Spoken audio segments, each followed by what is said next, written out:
Na entrevista do dia com Maria Lídia Flandre, o impacto das pesquisas de preferência de voto para a presidência da República sobre o PSDB. Nosso entrevistado é o deputado federal do PSDB, Silvio Torres, que está no 6º mandato. Foi prefeito de São José do Rio Pardo, secretário estadual da Habitação em São Paulo, presidente do Diretório Estadual do PSDB Paulista e hoje tesoureiro do PSDB Nacional. Muito obrigada por estar conosco. Bom, Silvio Torres, essa última pesquisa, Datafolha, mostrou que as coisas não saíram muito do lugar, que o eleitorado não se mexeu muito em relação à preferência de voto. Lula continua lá no primeiro lugar, Bolsonaro em segundo, Marina Silva aparece em terceiro e Alckmin continua lá no 4º lugar, em torno daqueles 6, 7%, dessa vez empatado com o Ciro Gomes. Bom, essa dificuldade do Alckmin sair desse patamar em torno de 6, 7% aumenta a tensão já existente entre os tucanos para que exista uma mudança na estratégia de campanha de Alckmin? Bom, Maria Lídia, primeiro é um prazer estar aqui de volta com você, com todos os telespectadores da Gazeta. Eu acho que o problema não é com o Alckmin ou com qualquer outro candidato. Nós estamos vivendo um momento que a sociedade se renega, né? Se repele qualquer fato que tenha a ver com eleições. Pelos resultados das pesquisas, fica fácil de ver que o número de pessoas que não vão votar, dizem que não vão votar em ninguém, aumenta ao invés de diminuir. E, ao mesmo tempo, a gente percebe que, independentemente dos acontecimentos, que não foram poucos nas últimas semanas, que culminaram, inclusive, com a crise sem precedentes na área de transporte, de carga, não alterou o quadro. O candidato Bolsonaro, que lidera quando o Lula não está na pesquisa, ele continua praticamente no mesmo mundo desde setembro. E os outros também se alteram dentro da margem de erro.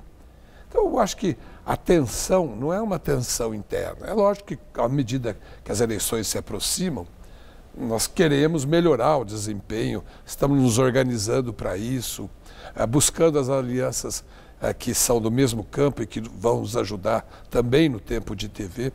Mas nenhuma expectativa, Maria Lídia, é muito sincero isso, que a gente vai ter mudanças significativas e definitivas antes do mês de setembro. Agora, Silvio Torres, é verdade, nessa pesquisa os analistas, inclusive, estão concordando que o fato de ter crescido o número de pessoas que estão dizendo que não votam, que vão votar em branco, isso aí expressa não apenas uma letargia, mas também expressa o desalento com a política e com os políticos.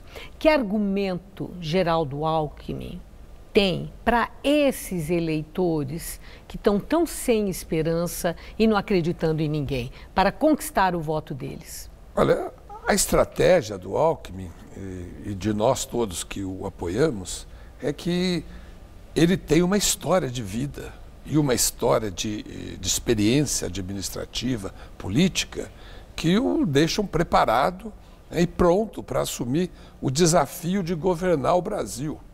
O Brasil, como foi agora há pouco descrito pela Denise, né, aqui no programa anterior, está à beira de um colapso, talvez, caso as coisas continuem caminhando. Bom, mas o eleitor maneira. pode responder que história política por história política o Lula também tem. De longe, né? De longe. Presidente da República. De longe não se compara, porque o Lula tem a seu favor um tempo em que não tinha uma crise do tamanho que o Brasil está atravessando.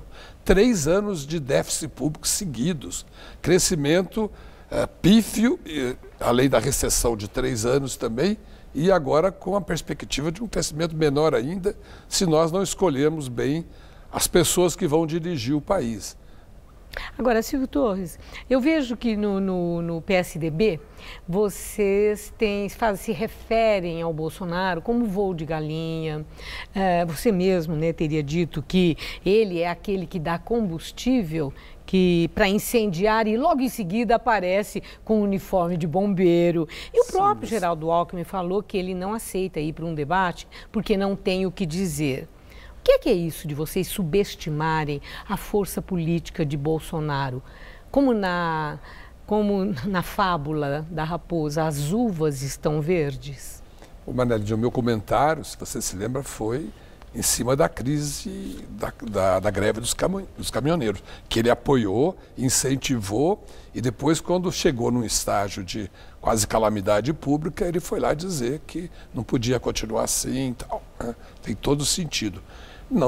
Isso não significa que nós subestimemos as pessoas que acreditam nele ainda, que têm expectativa de uma vitória dele. Nós não acreditamos que o país, entre tantas, tem 19 candidatos, possa escolher uma pessoa que efetivamente, e aqui mesmo foi mostrado anteriormente no programa da Gazeta, efetivamente tem contra ele atitudes e posições que deixam não apenas a área econômica, os investidores, deixa a própria sociedade bastante inquieta e preocupada. Nós temos a tranquilidade de apresentar um candidato que nós temos absoluta certeza é o mais preparado para enfrentar os desafios do Brasil. Agora, uma coisa muito intrigante. Parece que existe uma metralhadora giratória apontada para grandes lideranças do PSDB.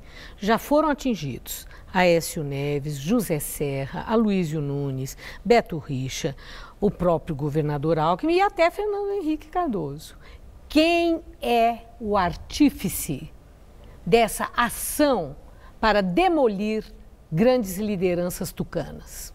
Então, olha, eu acho que nós podemos atribuir parte disso a uma certa decepção que o eleitorado que votou maciçamente no nosso candidato em 2014... Não, mas eu estou falando de metralhadora com denúncias graves de corrupção. Não, deixa eu dizer.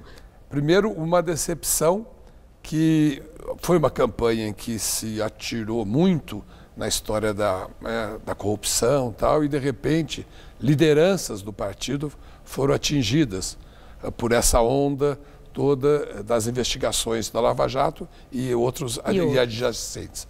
Eu acho que quando isso aconteceu... Quem está por trás disso? Não, eu acho que quem está por trás é todo um tempo de investigações e de cobrança da sociedade, uma vontade grande também do Judiciário, do Ministério Público, em apontar aquilo que consideram erros, e há erros, sem dúvida nenhuma, que comprometem o país e comprometem a própria confiança da sociedade nas instituições. Nós não temos nenhum problema em que qualquer um de nós, do PSDB, do nosso partido, seja acusado e responda, porque acho que essa é a obrigação de um homem público. Nós não passamos a mão na cabeça e nem acusamos a justiça de estar sendo parcial. Agradeço muito, Silvio Torres, sua entrevista. Muito obrigada. Uma boa noite. Boa noite.